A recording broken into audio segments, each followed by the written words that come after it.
এখনও ইসি ঘেরাও কর্মসূচি চলছে। ছাত্রদলের নেতাকর্মীরা কিছুক্ষণ আগে ভেতরে প্রবেশ করেছেন নির্বাচন কমিশনের ভেতরে।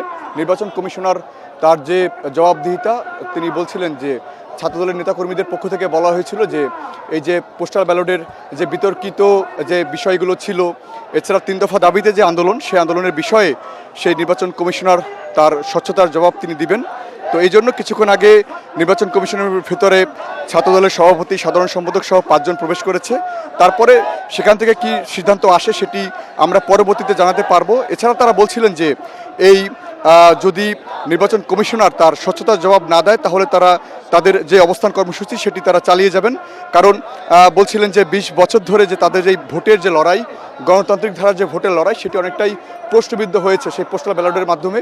কারণ সোশ্যাল মিডিয়াতে অনেকটাই কিন্তু এখন চলমান রয়েছে যে বিভিন্ন দেশে যে পোস্টাল ব্যালটের যে বিষয়টা রয়েছে সেটি অনেকটাই প্রশ্নবিদ্ধ উঠেছে, যে সেখানে বিএনপির যে লোগোটি রয়েছে সেটি অনেকটাই নিচে, বা এইগুলোই তারা বলছিলেন যে স্বচ্ছতার জায়গাটাও পরিষ্কার করা জরুরি।